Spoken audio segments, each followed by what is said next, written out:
Queria falar com você de um outro assunto, Ah. que é a Livraria Cultura. Ah. A Livraria Cultura no Conjunto Nacional em São Paulo, essa coisa maravilhosa, fechou. Definitivamente fechou. É o fim da Livraria Cultura, que já estava passando por um processo de Falência. Né? Antes, pedido uma falência judicial, né? Isso, Uma recuperação judicial. Uma recuperação judicial, né? É. Começou uma crise, a cultura existe desde 69, começou com uma crise em 2015, com pedido de recuperação judicial, mas aí a justiça considerou que a cultura não estava cumprindo as suas obrigações durante esse período, decretou a falência. Na justiça também a cultura conseguiu prorrogar esta falência e agora veio a decisão definitiva e a cultura acaba sendo fechada. Parece que só existe uma unidade em Porto Alegre, que ainda está aberta. Né? Isso. A cultura já teve 19 unidades. 19. Que pena, né? E o dia que anunciaram, né, que estava fechando a unidade da cultura, foi impressionante que a gente falou na rádio, e aí começaram, a Band News tem muita ligação com os ouvintes, né? Começaram a chegar mensagens. E teve ouvinte que contou que foi pedido em casamento dentro da cultura do Conjunto Nacional. A memória afetiva com a cultura do Conjunto Nacional é uma coisa impressionante, essa coisa de memória afetiva.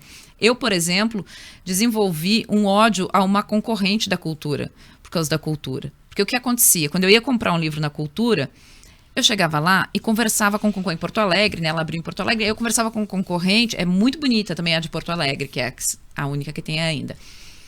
E você sabia que a pessoa que estava te atendendo, ela amava livros, e ela entendia de livros. Então eu ia lá e batia papo com os vendedores, porque era muito legal.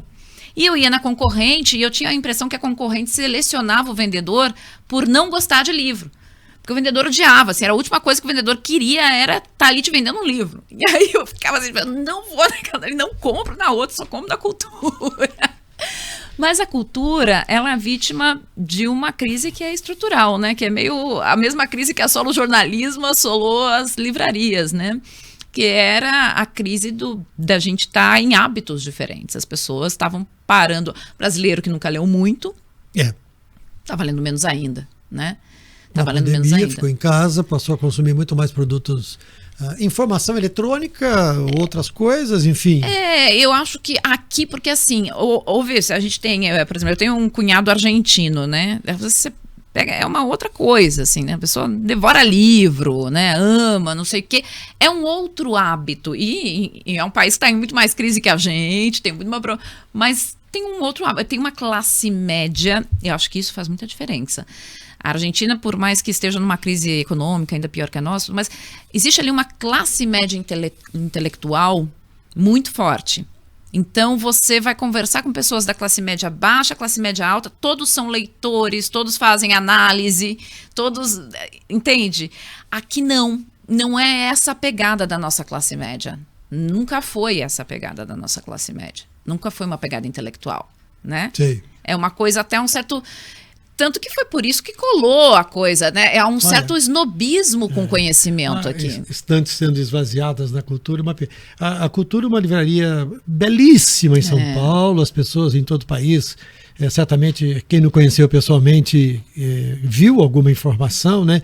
Agora, eu acho que em contato com a família, que era dona da Livraria Cultura, eles admitem que eles erraram a mão, eles não enxergaram o que estava acontecendo com o mundo, continuaram investindo em gigantescas lojas de livros. O brasileiro lê pouco, aliás, o brasileiro lê em média 4 livros por ano, o canadense lê 12, mas em média, logicamente tem brasileiro que lê muito mais e tem uma quantidade gigantesca de brasileiros que não lê nada. Não lê nenhum livro por ano. Né? E a Livraria Cultura, a família dona da Livraria Cultura, imaginou que o mundo continuasse sendo aquele mundo maravilhoso que já não existia. Continuou investindo em lojas gigantescas, em shoppings, onde o aluguel é caríssimo. Houve a crise a Covid fechou todo mundo em casa. Tirou as pessoas da rua, ninguém mais ia comprar. Surge a Amazon vendendo mais barato, entregando em casa. Que também é uma coisa absurda. Esses dias eu fiquei até com dor na consciência. Eu comprei um livro para minha filha via Amazon e quando chegou na minha casa estava com um selo de uma livraria do meu bairro. Ou seja, a Amazon buscou na livraria do meu bairro e entregou na minha casa. chegou a me doer o coração quando eu vi aquilo. A Amazon não tem interesse com a cultura. A Amazon quer vender, baixa o preço isso, pra vender, assim, fazer né? Aí eu negócio. disse, nossa, chegou a me dar uma negócio dor. dela, Eu né? precisava comprar uma série de livros, eu não estava com pressa, eu comprei via Amazon, ia chegar rápido. Aí quando eu vi, era da livraria do meu bairro. Eu disse, puxa vida, né? Doeu o coração quando eu vi aquilo, mas é isso, né? Assim, um país não pode se desenvolver se não tiver pontos de venda de livros, onde as pessoas se encontrem e curtam livro como ponto de partida para uma série de coisas, né? Eu não sei se eu concordo com isso. Eu acho que, por exemplo, a gente está tendo neste momento um fenômeno de clubes de livro. Um fenômeno de clubes de livro que estão mexendo no mercado editorial. Fenômenos de intelectuais que estão mexendo e virando influencers, né? Eu acho isso muito legal. Acho isso muito bacana. Por outro lado, a gente tem o fenômeno contrário, que é o revanchismo cultural, que aí entra nessa classe média que eu te falei, que nunca foi intelectual, que tem um ressentimento com a cultura, e não é de graça que quando vão lá e invadem Brasília, eles vão cravar canetada e faca nos quadros do Di Cavalcanti, que mostra um ressentimento com a cultura brasileira, né? Então eu acho que a gente tem esses dois movimentos aqui. Um movimento que a gente olha positivo, de clubes do livro surgindo, influencers da área da cultura, filósofos influenciando pessoas, que é muito bacana, mas a gente tem o contramovimento, que é uma classe média muito ressentida com a cultura, que foi aquela que ascendeu pelo trabalho, pelo trabalho árduo, sem estudar, que se sentiu muito humilhada por muito tempo por esses que foram estudar, né? E que de repente chegou a um poder e disse, agora é minha vez, agora eu estou ressentido e é minha vez. Então, agora ele tem um crescimento das pequenas livrarias, né?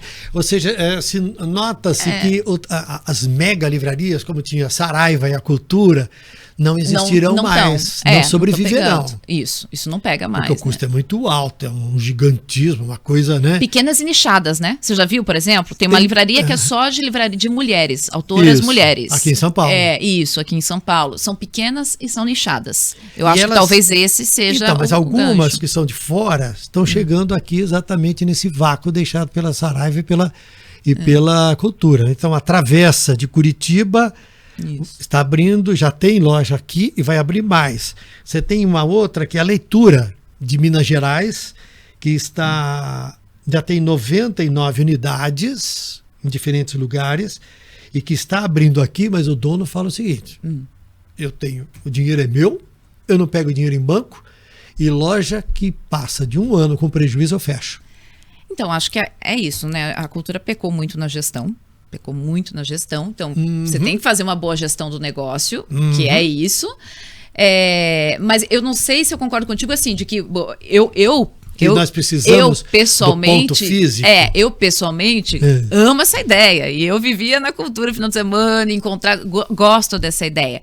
Mas não sei se isso é realmente uma necessidade, um ponto físico para você ler, para você discutir, porque eu não via, por exemplo, isso acontecendo o tempo todo, né? Não via isso acontecendo o tempo todo. Eu acho que talvez isso se dá hoje, pode se dar na esfera virtual, no Clube do Livro, que as pessoas estão se encontrando e aí, através desses clubes, conseguindo descontos com as editoras e debatendo virtual. Então, assim, dá pra gente aliar a tecnologia com esse hábito.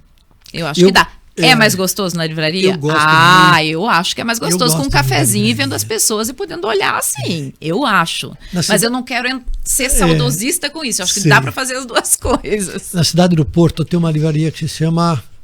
Bom, Buenos Aires tem a Ateneu, que é um lugar maravilhoso, né? Em Buenos Aires tem uma que tem vários andares e ela fatura tanto vendendo livro quanto vendendo ingresso para turista que entra para conhecer a livraria. Tal é a beleza da livraria. Olha que coisa, até que distorção, né? Mas ela é tão linda, muito antiga, com os móveis todos muito antigos, conservados, belíssimo no centro da cidade do Porto, que as pessoas pagam o ingresso, que é caro, que é de 15, 20 euros, R$100, para entrar na livraria e dar um passeiozinho de 5 minutos.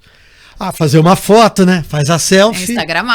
Instagramável, né? Tô aqui, né? E aí faz a festa. Eu particularmente gosto muito disso. Aliás, essa semana, ou talvez até hoje, eu vá conhecer uma livraria nova que tem no bairro onde eu moro. Afinal de contas, é aquela história de valorizar o pedacinho, que é local. Né? O pedacinho onde a gente mora.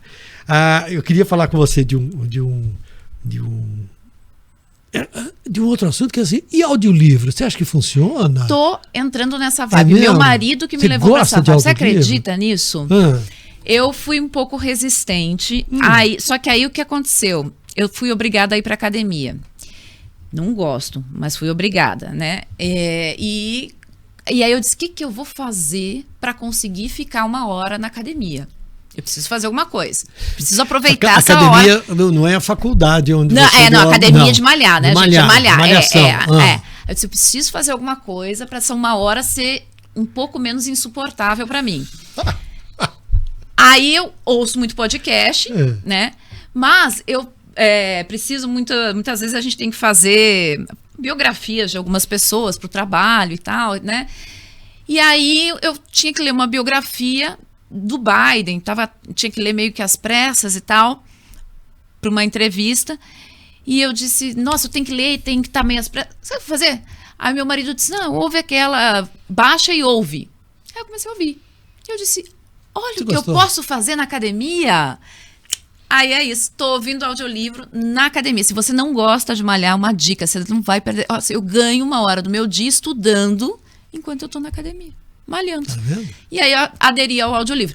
Não é a mesma coisa, mas eu estou começando a gostar, já pratico outro idioma, vou pessoas fazendo comentários sobre o fechamento da cultura no Conjunto Nacional aqui na Avenida Paulista, em São Paulo, né? A loja foi definitivamente fechada nesta segunda-feira por causa da falência.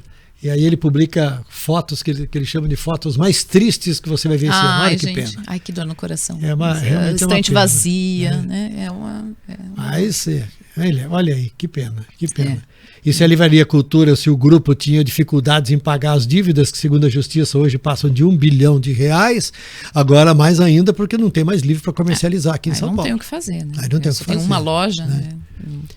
E online eles estão comercializando ainda. Aliás, se você quiser ajudar a Livraria Cultura online, eles estão comercializando, gente. Né? Certamente em função do estoque que ainda dispõe. O estoque que dispõe. Tomara que funcione de alguma maneira para ajudar.